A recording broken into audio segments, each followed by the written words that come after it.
Yirmeyahu chapter 37. And sovereign Tzidkiyahu son of Yoshiyahu reigned instead of Konyahu son of Jehoiakim, whom Nebuchadrezzar sovereign of Babel set up to reign in the land of Yehudah. But neither he, nor his servants, nor the people of the land had listened to the words of Yahweh, which he spoke by the prophet Yirmeyahu. And Tzidkiyahu the sovereign sent Yehuchal son of Shelemiah, and the priest Zephanyahu son of Maaseiah, to the prophet Yirmeyahu, saying, Please pray to Yahweh our Elohim for us.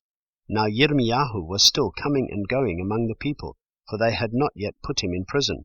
Meanwhile Pharaoh's army had set out from Mitzrayim, and when the Kasdim who were besieging Jerusalem heard news of them, they withdrew from Jerusalem.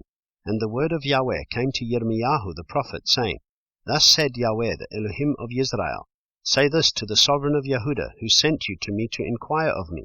See, Pharaoh's army, which has come up to help you, shall turn back to Mitzrayim, to their own land, and the Kasdim shall return and fight against this city, and take it, and burn it with fire. Thus said Yahweh, Do not deceive yourselves, saying, The Kasdim shall go away from us, for they do not go.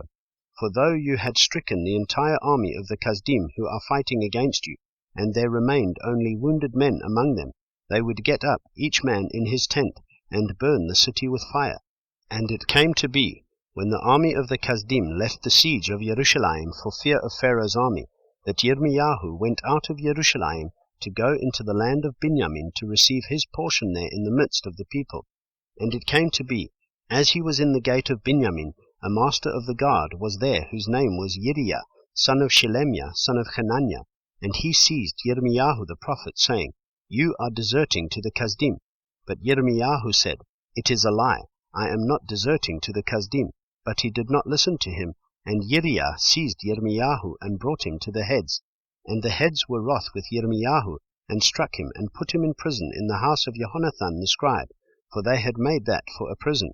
When Yirmeyahu had entered into the dungeon, and into the cells, then Yirmeyahu remained there many days. And Tzidkiyahu the sovereign sent and took him out, and the sovereign asked him secretly in his house, and said, Is there any word from Yahweh?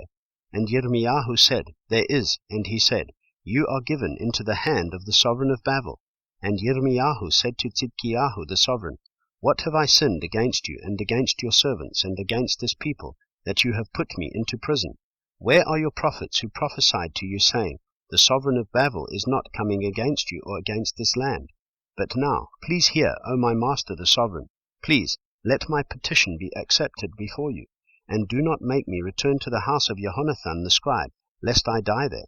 Tzidkiyahu the sovereign then commanded Yirmeyahu to be placed in the court of the guard, and that they should give him daily a piece of bread from the baker's street, until all the bread in the city was gone. So Yirmeyahu remained in the court of the guard.